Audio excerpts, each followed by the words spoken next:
Assalamualaikum warahmatullahi wabarakatuh. Salam sejahtera untuk kita semua.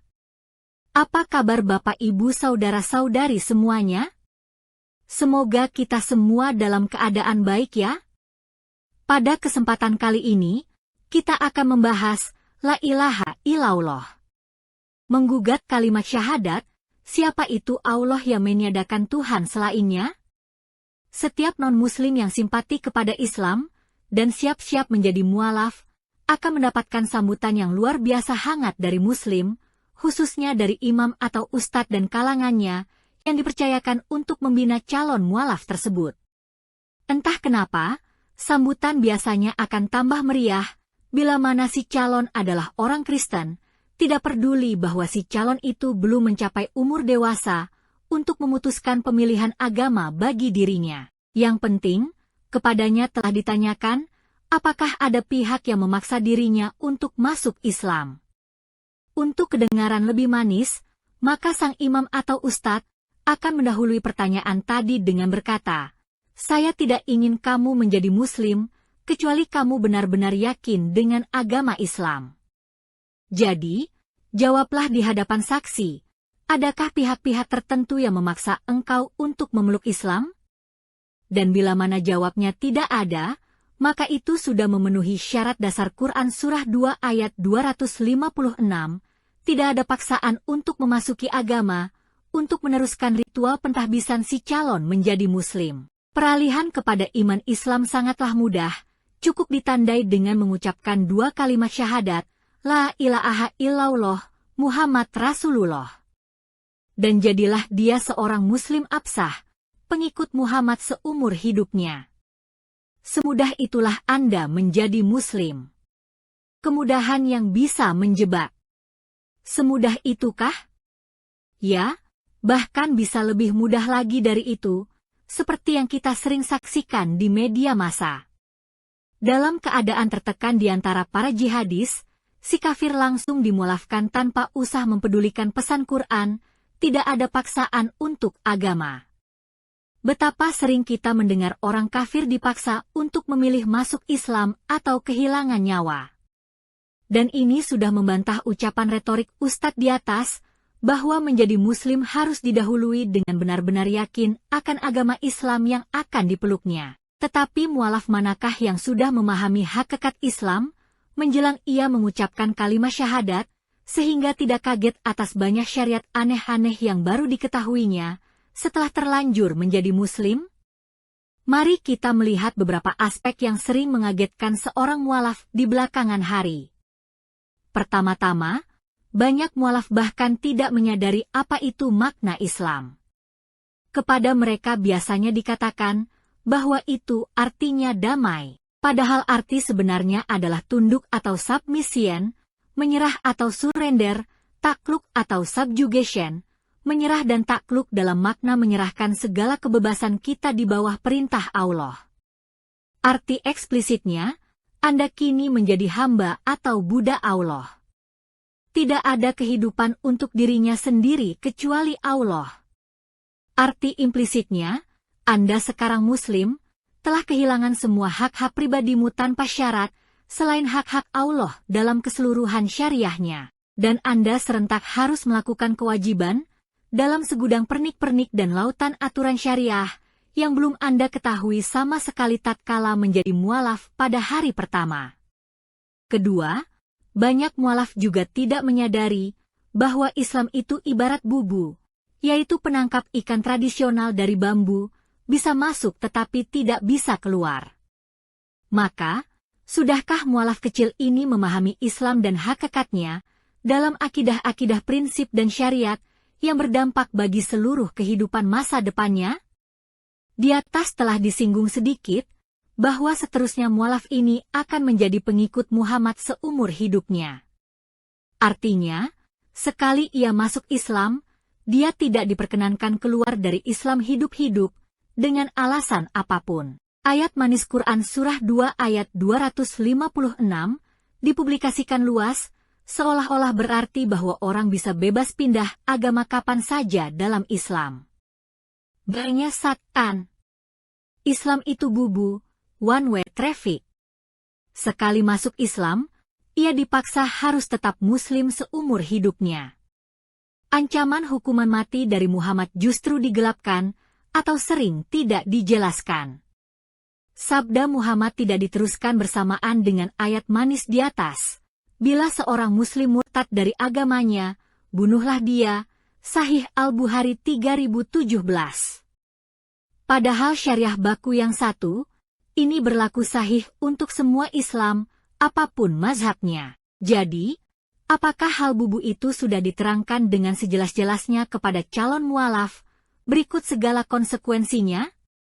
Ustadz yang membinanya, seharusnya bertanggung jawab lahir batin dunia akhirat, bahwa pilihan masuk Islam bagi seseorang tidak berunsurkan memilih kucing dalam karung. Tetapi, apakah itu dijelaskan di saat awal, dengan memberi waktu dan suasana santai dan netral beberapa hari kepadanya untuk berpikir, ataukah hanya ditanyakan di saat akhir untuk dijawab secara instan, tak kala tekanan waktu dan keadaan yang hiruk-pikuk tidak mungkin netral lagi bagi calon mualaf untuk menunda pentahbisan mualaf?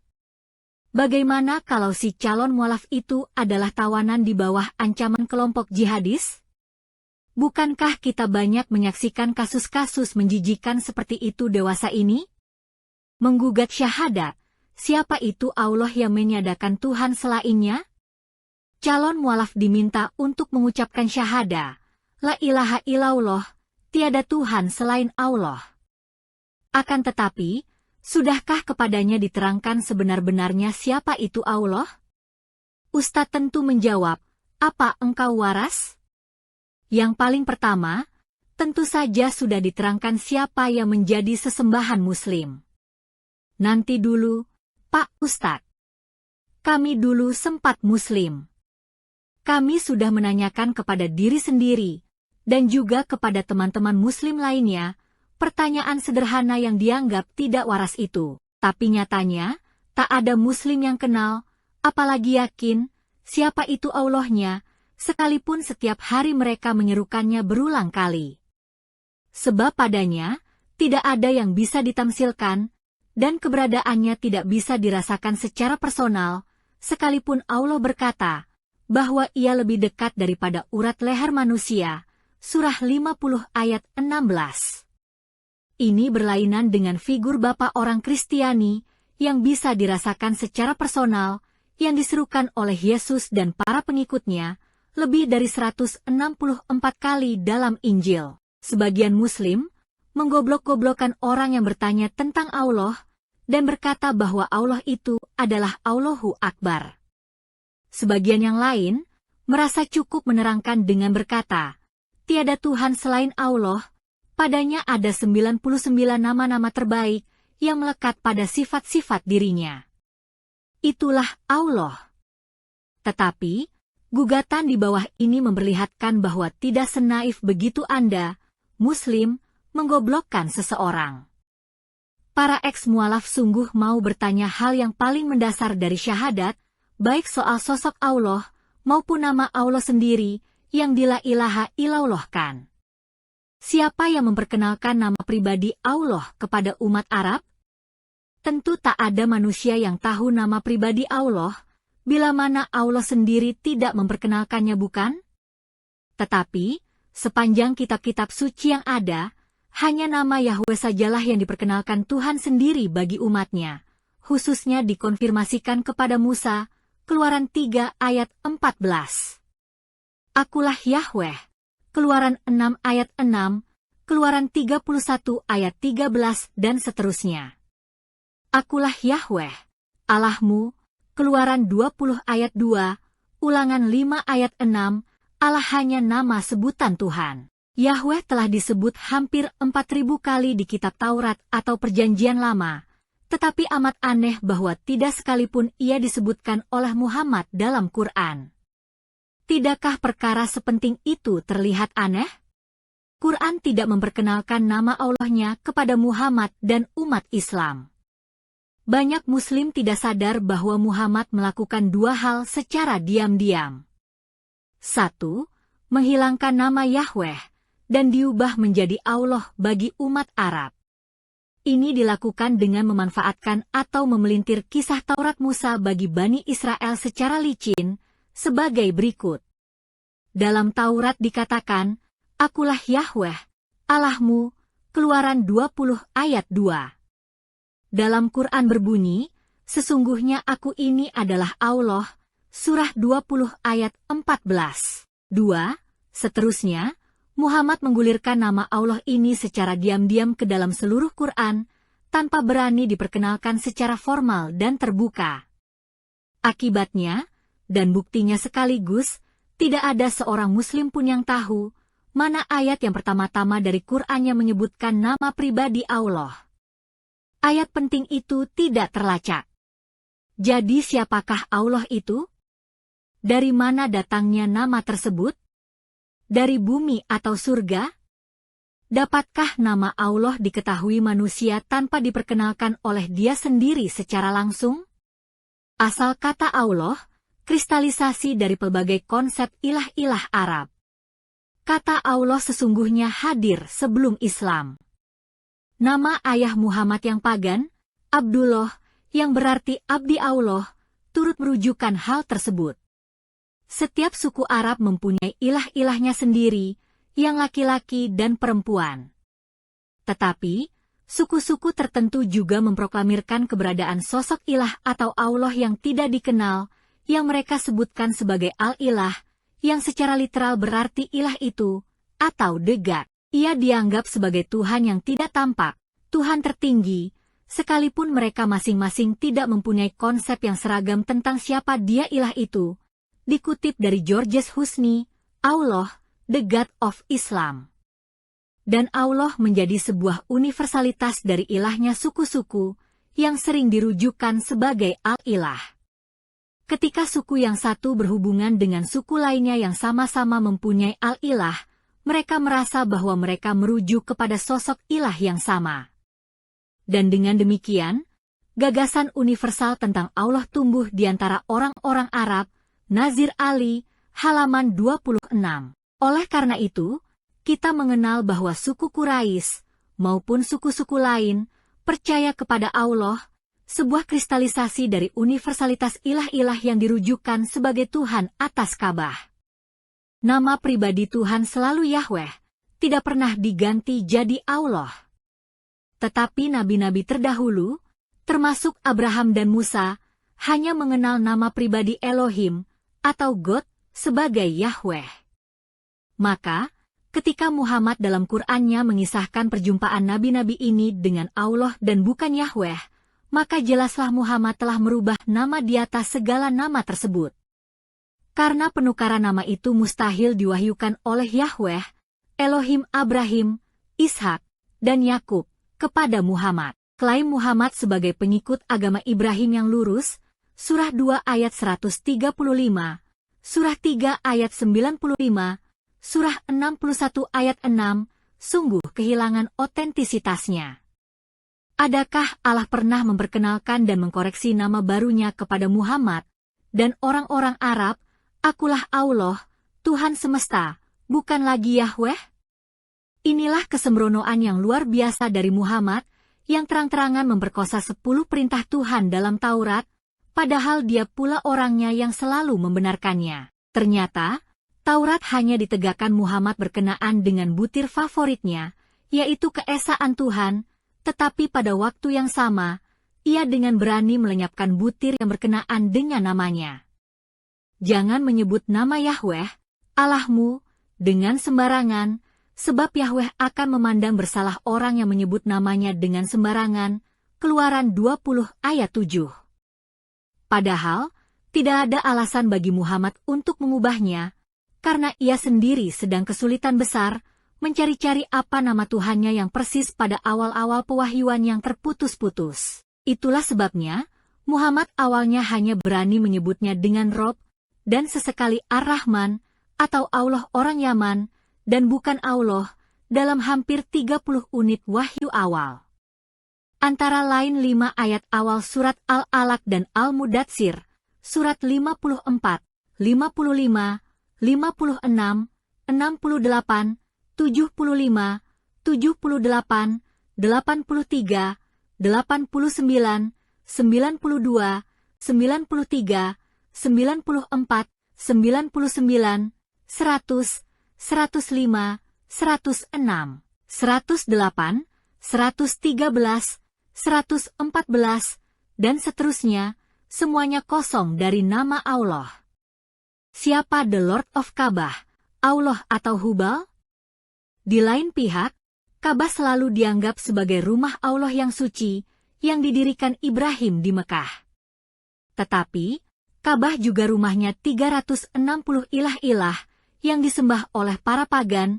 Sahih Al-Bukhari 4287, termasuk istri dan putri Allah, yaitu Al-Lat, Al-Uzza, dan Manat, yang dipercaya sebagai dewi-dewi perantara Allah yang responsif. Allah yang Maha Tinggi ini dikenal sebagai Tuhan atas Ka'bah yang didirikan oleh Ibrahim, sebuah dongeng atau klaim yang berlawanan dengan Alkitab, fiktif tidak terbuktikan, dan tidak direpresentasikan oleh patung. Tetapi Hubal justru tercatat dalam sejarah pra-Islam sebagai dewa sesembahan orang Arab yang paling besar dalam Ka'bah, dan patungnya ada di sana yang merepresentasikan dewa bulan. Tidak mungkin ada dua sosok yang sama-sama The Lord of Ka'bah, kecuali Allah yang transendental itu telah direpresentasikan oleh patung Hubal dalam penyembahan pra-Islam. Haekal berkata, semua patung itu, baik yang ada di dalam Ka'bah atau yang ada di sekelilingnya, dianggap sebagai perantara antara penganutnya dengan dewa besar. Sejarah hidup Muhammad halaman 20. Asumsi ini didukung lebih jauh oleh kisah penebusan dari Abdul Muttalib, kakek Muhammad, yang bersumpah kepada Allah untuk mengorbankan salah satu anaknya, sembari berdiri di sisi patung Hubal. Sirat Rasulullah, terjemahan Guil Lama, halaman 66-68. Juga ulasan Timothy Duncan dalam Baal, Hubal, and Allah, dan lain-lain. Tetapi, tentu saja Muslim mencoba membedakan kedua sosok tersebut, walau tak berdaya menjawab kenapa ada dua sosok tinggal rukun sebagai The Lord of the Ka'bah dalam waktu yang begitu panjang, serta banyak isu-isu lain yang muncul akibat dari pembedaan tersebut. Muhammad tidak berani membersihkan batu hitam yang disembah pagan. Kelak ketika Muhammad memasuki Mekah tahun 630 Masehi, dia membersihkan semua patung penyembahan berhala, termasuk Hubal dan putri-putri Allah. Namun, sungguh aneh bahwa ia tidak berani membersihkan satu batu hitam yang dia tahu persis selalu disembah oleh pagan Arab. Sebaliknya, dia malah memujanya dengan cara menciumnya. Sebagian penafsir berpendapat bahwa hal itu disebabkan oleh nostalgia Muhammad yang terlanjur begitu dalam terhadap batu yang telah berjasa mengangkat derajatnya menjadi Al-Amin ketika ia berhasil mendamaikan pihak-pihak kabilah yang siap berperang bersamanya, karena berselisih cara untuk perpindahan batu tersebut. Tetapi tampaknya yang lebih mungkin adalah bahwa Muhammad memang merasa perlu untuk mengadopsikan batu Hajar Aswad sebagai simbol baru bagi keberadaan Allah, yang dirasakan lebih kontekstual dengan tradisi Arab pagan, yang bagaimanapun tetap butuh simbolisasi bagi Allah, yang sekarang kehilangan Hubal dan putri-putrinya. Untuk itu, dia cukup mendemonstrasikan penciuman batu tersebut, dan bertalbiah di hadapan para sahabatnya, tanpa usah menjelaskan kenapa batu itu harus dipanggil Allah dan sekalian dicium. Dalam hadis Bulugh Al-Maram 742, sebelum mencium Hajar Aswad itu, Muhammad mengucapkan labbaik Allahumma labbaik, yang berarti ya Allah atas panggilanmu aku datang kepadamu.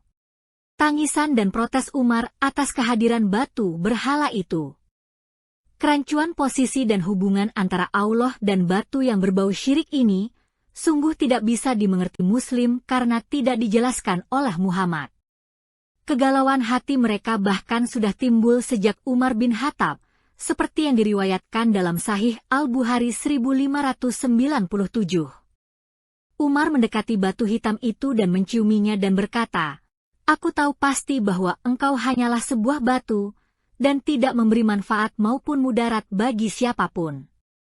Andai kata aku tidak melihat Rasulullah menciummu, aku pasti tidak akan mencium engkau pula." Ini adalah sebentuk tangisan Muslim awal yang tidak terucapkan dari kalbunya yang terdalam. Sungguh, tak bisa dimengerti kenapa semua sahabat Muhammad hanya bungkam dan tidak berani bertanya kepada nabinya kenapa dia tidak membersihkan batu yang tak bermanfaat itu, malahan menciumnya. Mereka tahu pasti bahwa itu bukan hanya sebuah batu mati, tetapi juga sebuah sesembahan. Sayangnya, mereka tidak berani memprotes kehadapan nabinya, yang belakangan malah lebih jauh lagi berani menegaskan kesyirikannya, dengan bersabda, sesungguhnya mengusap keduanya, yaitu Hajar Aswad dan Rukun Yamani, akan menghapus dosa. Sunan An-Nasai 2919. Muhammad meninggalkan sebuah warisan Islami yang fanatik tentang tauhid, namun melekatkan cacat syirik yang tak terjelaskan bagi pengikutnya. Sebuah pencampuran emosi antara jijik dan harus turut muncul di hati Muslim yang terpaksa mengilahkan bekas batu berhala para pagan itu dengan cara memanggilnya dan menciuminya. Allah mati suri dalam rumahnya sebelum dibangunkan Muhammad. Jurus akal-akalan apapun telah Muhammad lakukan, namun memang ia tidak bisa memecahkan isu penting, bagaimana Allah yang Maha Kudus ini bisa hadir bersama ilah-ilah najis di dalam Ka'bah selama sekian ribu tahun sejak didirikan oleh Ibrahim. Dan jikalau sedemikian lama Allah sendiri nyaman dan mati suri dalam kedamaian Ka'bah, rumahnya, kenapa dalam penaklukan Mekah itu, Muhammad perlu-perlunya mengobrak-abrik rumahnya? Dan setelah dibersihkan, kenapa satu ilah batu masih ditinggalkannya? Dan jikalau memang Ka'bah harus bersih dari kenajisan ilah-ilah, maka kenapakah Muhammad sudah keburu memerintahkan orang-orang bersolat untuk pindah arah kiblatnya ke Ka'bah sebelum Ka'bah itu dibersihkan? Yaitu di tahun 624 Masehi, atau 6 tahun sebelum Ka'bah disucikan? Tidakkah perintah solat dengan mengubah kiblat kepada Ka'bah yang masih berhala itu adalah suatu kekeliruan taiming dari Allah, atau ketidaksabaran Muhammad, ketimbang tetap berkiblat ke Baitul Maqdis yang suci di Yerusalem? Muhammad membuktikan sendiri bahwa kisah Baitullah yang Ibrahim dirikan di Mekah itu adalah kisah dusta belaka. Muhammad mendapat visi palsu ketika berkata, sesungguhnya, rumah yang mula-mula dibangun untuk tempat beribadat manusia, ialah Baitullah yang di Bakkah, atau Mekah, yang diberkahi dan menjadi petunjuk bagi semua manusia. Surah 3 ayat 96. Orang dapat segera memergoki palsunya ayat Muhammad tentang Bait Allah ini, ketika mengkontraskannya dengan kelanjutan bualan Muhammad sebagai berikut. Diriwayatkan Abu Dar, aku berkata, "O Rasulullah, masjid mana yang pertama dibuat di dunia ini?" Dia berkata, "Al-Masjid Al-Haram di Mekah." Aku berkata, "Mana yang dibangun setelah itu?" Dia menjawab, Al-Masjidil Al-Aqsa di Yerusalem. Aku berkata, berapa jangka waktu antara pembangunan kedua bangunan itu? Dia berkata, 40 tahun, Sahih Al-Bukhari 3425. Wah, Muslim manakah yang belum tahu bahwa rentang waktu antara kedua masjid itu, yang satu di masa Ibrahim, dan lainnya di masa Sulaiman, yang membangun Bait Allah Yerusalem, adalah sekitar 1000 tahun, dan bukan 40 tahun versi Muhammad. Ibrahim hidup di era 2000 tahun sebelum Masehi, dan Sulaiman yang membangun Bait Allah di Yerusalem adalah di sekitar tahun 958 sampai 951 sebelum Masehi. Alangkah kacaunya wahyu Allah, yang terproses lebih kacau lagi di otak nabinya. Terlepas dari teori tauhid, konsep keilahian Allah tetap berunsur pagan. Alhasil, hanya ada satu penjelasan yang masuk akal, yaitu bahwa Allah itu bukanlah Yahweh Abraham, Ishak dan Yakub yang hidup, melainkan berhala Arab tertinggi yang masih tetap dipertahankan Muhammad dalam posisi baru two-in-one. Yang satu disiasati sebagai ruh tauhid, Allah harus satu karena terakbar, dan lainnya adalah batu Hajar Aswad, yang harus ditampilkan agar terasa hadir, tidak kosong. Itulah sebabnya, Islam tidak berdaya menjelaskan, kenapa ritual haji dan simbol-simbol Islamik harus meniru ritual pagan Arab, yang sungguh dinajiskan oleh nabi-nabi Taurat dan Injil. Bait Allah yang dipakai sama, nama ilah sama, batu pujaan yang sama, tanda bulan bintang, dan sederetan ritual yang sama, tawaf, sa'i, lempar jumrah, dan lain-lain. Singkatnya, sumpah dan dekrit Islamik boleh tauhid, tetapi konsep keilahian Allah tetaplah pagan. Awas, istilah tauhid bukan dari mulut Allah di Quran. Menggugat kebesaran Allahu Akbar. Siapa di dunia ini yang belum kenal teriakan takbir Allahu Akbar dewasa ini? Agaknya cuma sedikit. Tetapi, siapa di antara mereka yang bertakbir itu bisa membuktikan esensi dari teriakannya? Kapankah Allah hadir bermanifestasi dalam keakbaran kuasa dan mulianya? Yang terlihat justru bukan itu, melainkan keakbaran sekelompok orang-orang yang bereuforia, menyemangati atau merayakan kemenangan duniawi belaka. Bahkan, slogan ini makin kerap dikaitkan dengan kekerasan, perusakan, kebengisan, dan pembunuhan musuh-musuh Islam, ataupun sesama Islam yang berlainan mazhab dan perjuangan. Allah telah dibawa-bawa untuk merusak dan membunuh peradaban. Allah dan utusannya tidak mendemonstrasikan kuasa keakbaran Allah. Lebih khusus lagi, kita telusuri balik ke zaman munculnya sebutan tersebut. Kapankah Allahu Akbar memperlihatkan kebesaran tanda kuasa mujizat Allah di depan nabinya dan kaum Arab? Allah Subhanahu wa Ta'ala tidak bermujizat adi kodrat. Jibril tidak bermujizat adi kodrati. Muhammad, Rasulnya, tidak berdaya, dan malah menghindar dan berdusta ketika ditanyakan mana kuasa adi kodratinya. Surah 10 ayat 20, Surah 13 ayat 7, Surah 29 ayat 50, Surah 17 ayat 90-92, dan lain-lain. Tanda dan bukti bagi keilahiannya yang akbar tidak bisa dimunculkan. Bahkan, Allah tidak tampak ada, baik bagi Muhammad maupun Jibril. Tidak ada bukti hubungan Jibril dan Muhammad dengan Allahnya selain klaim. Tidak dalam bentuk komunikasi, atau dalam manifestasi Allah yang terkecil apa saja. Semuanya kosong. Yang ada hanya kisah-kisah ulang aspal, asli tapi palsu, yang berupa menceritakan kembali kisah-kisah dari kehadiran Tuhan pada umat Israel, bukan pada umat Arabia di zaman Muhammad. Sebaliknya, Yahweh, Gabriel, dan nabinya penuh dengan penyataan kuasa di sepanjang zaman. Ini bertolak belakang dengan Yahweh, Tuhan yang bermanifestasi, berbicara langsung, dan hadir dalam sejarah, berkuasa, bermujizat, dan bernubuat di sepanjang kehidupan nabi-nabinya. Demikian pula malaikat Tuhan, seperti Gabriel, selalu tampil dengan kuasa mujizat dan nubuat bagi target yang dikunjunginya. Perhatikan baik-baik, bahwa malaikat Gabriel, bukan ruh Jibril Islam, menubuatkan dengan persis, bahwa Maryam, maupun istri Zakaria, akan langsung hamil, sekalipun mustahil, yang satu perawan, yang lain mandul tua.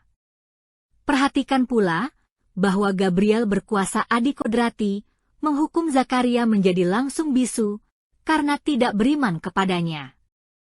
Dan semua komunitas menyaksikannya.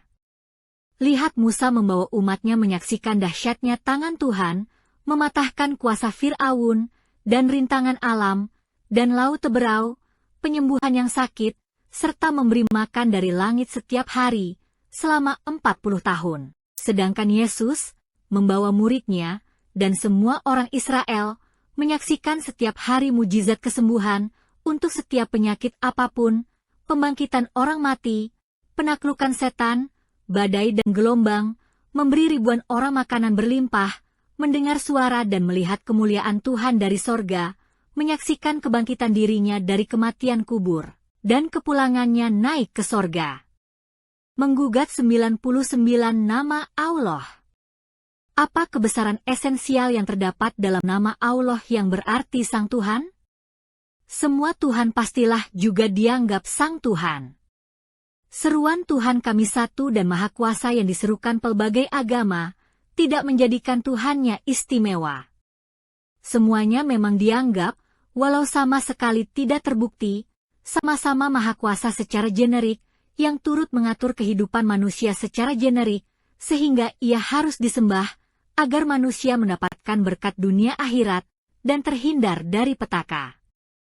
Ya, itu semua adalah hal-hal generik belaka dari semua Allah Sang Tuhan. Oleh karena itu, ulama Islam merasa perlu menambahkannya dengan Allah Plus, dengan melekatkan 99 al-asma al-husna kepada diri Allah. Maka terhimpunlah 99 nama atau sifat-sifat Allah yang dikeramatkan bagi setiap penyembahan Muslim. Akan tetapi, adakah mualaf dan Muslim diberitahukan oleh ulamanya, kalau Muhammad pernah bertanya kepada Tuhannya, "Siapa namamu?" Tidak pernah. Tetapi, kenapa dalam Alkitab, Musa dan Manoah dapat menanyakan hal itu kepada Tuhannya? Keluaran 3 ayat 13, Hakim-Hakim 13 ayat 18. Dan sudahkah diberitahukan ulama, bahwa ke-99 nama itu bukan semuanya asli berasal dari Quran, dan tidak semuanya dikutip asli apa adanya, atau verbatim, dari teks Quran, melainkan sebagian nama-nama tersebut juga diturunkan dari bentuk-bentuk kata kerja, atau didasarkan pada sebutan-sebutan teologi semata? Jadi, absahkah nama-nama Allah yang ditetapkan itu? Dan dari mana asalnya bilangan misterius 99 itu? Ini semua perlu dikritisi ulang, terlebih-lebih tentang aspek-aspek mendasar yang tidak dijelaskan utuh kepada para mualaf. A. Bahwa 99 nama agung itu tidak berasal dari satu ayat atau satu surat wahyu, yang sekaligus menyebutkan 99 nama atau sifat dirinya. Bilangan 99 itu tidak lain hanyalah hasil himpunan, penggalian, dan pencaharian tolok-tolok Islam dari pelbagai ayat dan surat yang terserak dari Quran, terambil 72 atau 73 nama saja, dan sisanya terambil dari hadis. B. Bahwa setiap nama-nama tersebut tidak terambil dari jumlah atau frekuensi sebutan yang sama dalam Quran atau lainnya. Beberapa nama disebutkan lebih dari 100 kali dalam Quran, seperti Ar-Rahman, Al-Rahim, Al-Alim. Yang lain bisa disebut hanya 1 atau 2 kali, atau bahkan tidak tersebut secara eksklusif, melainkan hanya secara implisit digali di antara ayat yang bersangkutan. C. Bilangan ajaib 99 hanya bilangan akrobat yang dimainkan oleh para penghimpun Asmaul Husna. Padahal, mudah sekali untuk menemukan nama dan sifat-sifat Allah yang lebih banyak lagi dalam Quran. Misalnya, Red House di tahun 1880 justru sudah mempublikasikan daftar yang memuat 552 nama Allah. Sedangkan Muhammad bin Al-Nawawi menulis, sebuah sekte dari Sufi berkata, Allah mempunyai 1000 nama, Abdul Masih, Who is Allah in Islam? Halaman 83-84. D. Tetapi untuk memberikan landasan teguh, seolah-olah hanya ke-99 nama itulah keseluruhan jumlah sifat dan nama yang melekat dalam diri Allah secara utuh, pas tasbih 3 kali 33, maka dijanjikanlah bonus masuk surga, sebagaimana diriwayatkan Abu Hurairah dalam hadis. Sesungguhnya Allah memiliki 99 nama, yaitu 100 dikurangi 1. Barang siapa menghafalkannya, akan masuk surga. Sesungguhnya Allah itu witir, atau angka ganjil. Dia menyukai witir itu, Sahih Al-Bukhari 6410. Ini jelas merupakan penipuan berlapis dengan mendalilkan hadis. Baik menipu jumlah angkanya, menipu witir sebagai bilangan kesukaan Allah, dan menipu umat dengan mengobrol jaminan masuk ke surga, dengan menjadikan 99 nama-nama Allah itu sebuah mantera yang dihafalkan. Dikatakan bahwa Allah memiliki 99 nama, yaitu 100 dikurangi 1. Jelas itu adalah angka acakan manusia, bukan Allah. Andai kata Allah sendiri yang mengatakannya, maka ia sedikitnya akan berkata, Aku Allah, memiliki 100 nama. Dan setelah itu Allah akan menegur keras, siapa di antara kalian, Muslim, yang berani-beraninya mengurangi satu dari jumlah namaku? Kenapa begitu? Ya, ada satu nama yang sangat gamblang muhkamat ditampilkan Quran berulang kali, namun tetap disingkirkan orang dari kelompok 99 Al-Asma Al-Husna. Itulah nama dan gelar hebat Khairul Makirin, atau pendusta terbesar, Surah 3 ayat 54, Surah 8 ayat 30, untuk menjadikan dirinya genap sang empunya 100 nama. Muslim memahami bahwa Allah Subhanahu wa Ta'ala terpaksa melakukan tipu daya tersebut demi hendak menyelamatkan Isa Al-Masih dari salib terkutuk. Dan Dia yang Maha Benar telah terus terang mengaku dirinya sebagai sang penipu, juga penyesat, karena Dia bebas melakukan apa saja yang Dia kehendaki. Surah 48 ayat 11, Surah 74 ayat 31. Jadi, kenapa ada para ulama yang merasa berhak mengkortingkan jumlah nama Allah dari 100 menjadi 99? Dengan memasukkan nama absah Allah yang ke-100 ini, Khairul Makirin, maka yakinlah kita siapakah Dia, Allah yang satu ini. Sebab sosok yang mau menipu, hanyalah sosok yang terbatas, atau tekor, sumber daya dan kuasanya, sehingga ia terpaksa harus memilih jalan dusta untuk mencapai tujuannya. Padahal, kehendak Tuhan tidak bisa dihalangi, Surah 48 ayat 11, atau dipaksa menjadi berdusta oleh kekuatan atau kemuskilan apapun.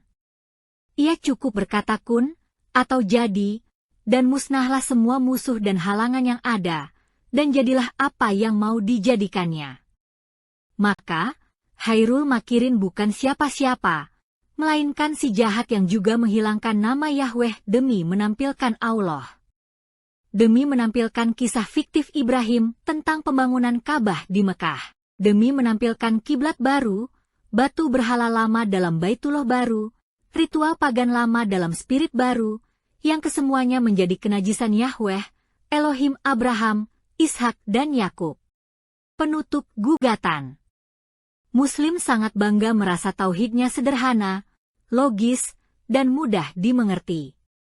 Tetapi, justru di dalam anggapannya yang mudah sederhana itu, Muslimlah yang pertama-tama mudah disesatkan dalam dualisme dan kekaburan. Sang pencipta yang dimensinya tak terbatas itu, mustahil sederhana dipahami zatnya dan namanya. Akhir surah 112 berkata, serta tidak ada sesuatu pun yang setara dengannya. Dan Ahmad Didat menerangkan, apapun yang kau katakan, gambarkan, atau pikirkan tentang Allah, itu bukan Allah. Allah lebih akbar daripada itu. Dengan kata lain, Allah itu bukan ini, bukan itu, dan bukan segala apapun yang dapat digambarkan tentang Dia. Jikalau begitu, bukankah sosok demikian memang tidak eksis bagi dunia? Selaras dengan itu, bila mana Muslim mengatakan Allah itu satu, maka satu ini pun bukan sederhana seperti apa yang Muslim bisa gambarkan. Ia satu dan bukan satu, alias satu yang kosong atau one blankness. Apakah itu sederhana? Begitu pula dengan nama pribadinya, yang seharusnya juga tidak sederhana, tidak pernah mudah dalam segala aspeknya, seperti Sang Tuhan saja. Tetapi nyatanya, Muslim menerima polos nama Allah Sang Tuhan itu tanpa bertanya apa-apa. Padahal Tuhan Alkitab telah berkata, mengapa engkau juga menanyakan namaku? Bukankah nama itu ajaib? Hakim-Hakim 13 ayat 18. Tetapi seperti yang telah dijelaskan di atas, nama Allah itu tidak ada yang ajaib. Bahkan tidak jelas makna khasnya dan asal-usulnya, di antara sesama nama Al-Ilah dan Allah para pagan yang generik sebelum Islam, maka terhimpunlah 99 nama atau sifat-sifat Allah yang dikeramatkan bagi setiap penyembahan Muslim. Ini amat sangat kontras antara zatnya yang transendental tak terjangkau, dibandingkan dengan nama pribadinya yang berbau pasaran pagan. Bandingkan dengan apa yang dialami Musa, yang sekalipun tahu bahwa suara dan sosok yang memanggilnya adalah dari Tuhannya, ia masih bertanya atas nama orang Israel, bagaimana tentang namanya, siapa namamu? Keluaran 3 ayat 13. Dan Musa diperintah untuk menyampaikan nama pribadi Tuhan kepada orang Israel, Aku adalah Aku, Yahweh, Elohim nenek moyangmu, Elohim Abraham, Elohim Ishak dan Elohim Yakub, telah mengutus aku, maksudnya Musa sendiri, kepada kalian, itulah namaku untuk selama-lamanya, dan itulah sebutanku turun-temurun. Itulah sejatinya nama Tuhan kita yang tidak berubah, yang paling transendental, dan berotoritas, yang tidak mampu dicakup oleh akal manusia. Nama kekal yang otentik yang coba digelapkan oleh Muhammad. Selanjutnya, bagaimana dengan Baitullah, rumah Allah, yang diklaim paling mula dibangun di Mekah oleh Ibrahim? Alkitab bersama bukti dan jejak sejarah, ilmu dan arkeologi, semuanya total menafikan dongeng 1001 malam ini. Kitab Kejadian 21 ayat 8-21 dan Kejadian 25 ayat 7-18 menunjukkan dengan jelas bagaimana Hagar dan Ismail mengembara di padang gurun Bersyeba dengan cadangan air minum yang sedikit. Mereka akhirnya menetap di padang Paran, utara gurun Sinai, sekitar 1000 mil dari Mekah. Ismail kawin dengan wanita Mesir, dan beranak pinak 12 anak, yang kelak menjadi raja suku, dan menetap di sebelah timur Mesir ke arah Asyur. Ismail sempat diberi kabar tentang kematian ayahnya, dan hadir menguburkan Abraham di Hebron. Ini dimungkinkan oleh arah jalan yang dikenal, dan jarak yang relatif masih dekat. Mustahil Ismail bisa tahu dan hadir andai kata dia berada di padang antah berantah Mekah. Mekah pun baru mulai muncul dikenal sejarah pada abad keempat, dan tidak pernah ditemukan bukti bahwa monoteisme Arab pernah mempunyai akar dalam Abraham. Yang ada dan yang dikenal, hanyalah Baitullah dengan Ka'bah dan batu hitam. Itulah yang selalu menjadi pusat penyembahan berhala Arab sejak tercatat dalam sejarah. Jadi, kisah perjalanan berulang kali Ibrahim ke Mekah, dalam Sahih Al-Bukhari 3365, sampai 4 kali bolak-balik, pada tahun 2000 sebelum Masehi, sungguh hayalan fiktif Muhammad seorang. Tidak cukup dengan itu, Muhammad masih mencoba meyakinkan orang-orang Arab akan dongengnya yang diberi label wahyu Allah sebagai berikut. Sesungguhnya ini benar-benar terdapat dalam kitab-kitab yang dahulu, yaitu kitab-kitab Ibrahim dan Musa, Surah 87 ayat 18-19, Surah 2 ayat 136, Surah 3 ayat 84. Wah, kitab Ibrahim sudah eksis dan fisiknya disejajarkan dengan kitab Musa? Allah menurunkan kitabnya di zaman Ibrahim, yang sama sekali belum mengenal abjad dan aksara? Di manakah kitab Ibrahim itu pernah tersimpan? Di bumi atau di lauh mahfudz di sisi Allah? Akhir kata, kita rangkumkan konsekuensi Islam di tengah-tengah kekacauan syahadat yang meniadakan Tuhan selainnya, sekalian dengan validitasnya, sebagai prasyarat iman bagi seluruh pemeluk agama Islam. Semua ayat cantik Quran, seperti, tidak ada paksaan dalam agama Islam, pada dasarnya hanyalah bubu dan jebakan yang berakhir sampai kematian. Mereka yang berteriak Allahu Akbar, lalu memenggal kepala orang yang murtad dari Islam atau dianggap kafir, adalah bukti terbalik dari keakbarannya, dan slogan tak ada paksaan dalam beragama Islam. Allah sendiri tak pernah berkata apa-apa kepada Muhammad dan umatnya tentang nama aslinya. Nama ini tidak lain dikeramatkan mentah-mentah, prinsip pokoknya, sejak awal semula dari surga, walau juga sama-sama diserukan oleh para pagan lainnya.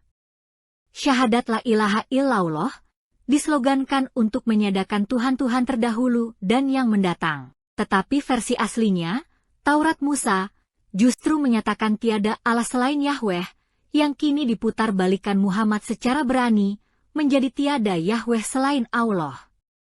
Hanya berdasarkan sebuah klaim Muhammad di abad ke-7 Masehi, rumah Allah di Mekah tiba-tiba tercipta di tahun 2000 sebelum Masehi, atas nama Ibrahim dan Ismail, Surah 3 ayat 96. Akan tetapi, semua bukti yang lebih luas dan spesifik dari Alkitab, dari konstruksi sejarah, arkeologi, dan logika, membantah klaim kosong tersebut.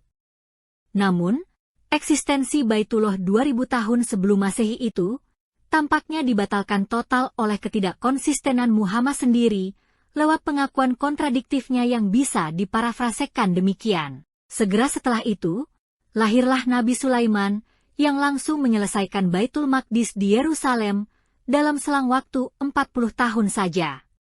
Ka'bah Baitullah yang diperintahkan kepada Ibrahim untuk dibersihkan bagi orang-orang yang tawaf, itikaaf, ruku, dan sujud, surah 2 ayat 125, nyatanya selalu hadir najis dalam paganisme Arab. Monoteisme Ibrahim tidak pernah dikenal di Ka'bah, hingga dibersihkan lagi oleh Muhammad dari patung-patung berhala ribuan tahun kemudian, namun ternyata Ka'bah tetap abadi menyisakan di dalamnya sosok syirik yang ditandai dengan dua muka, ruh tauhid dan batu hajar aswad yang harus dicium dan diserukan talbiyah. Buah karya manusia, 100-1, Al-Asma Al-Husna, yang disodorkan atas nama Allah yang suka akan angka ganjil, juga menjamin orang naik surga dengan cara menghafalkannya. Semuanya ini rupanya membatalkan jaminan Allah yang telah menetapkan ketentuannya, bahwa semua muslim masuk ke neraka, surah 19 ayat 71. Allah, dalam namanya yang ke-100, juga bermain dalam permainan tipuan, Hairul Makirin. Jadi, di bawah nama ini, dapatkah Islam membuat muslim dekat dengan Tuhannya, dan terjamin dalam kebenarannya? Konsep Allah adalah pagan. Dengan kata lain, Islam adalah paganisme dalam bungkus monoteistik. Esensi dari sosok Allah Sang Tuhan, dan nama Allah pengganti Yahweh, Allahu Akbar dengan mujizat perkasa, dan Baitullah X Ibrahim, Tauhid One Blankness, serta syahadat la ilaha illallah, semuanya hanyalah hampa substansi, hingga ada muslim yang membuktikan sebaliknya, bukan klaim. Sekian pembahasan kita kali ini. Sampai bertemu kembali pada kesempatan berikutnya. Wassalamualaikum warahmatullahi wabarakatuh.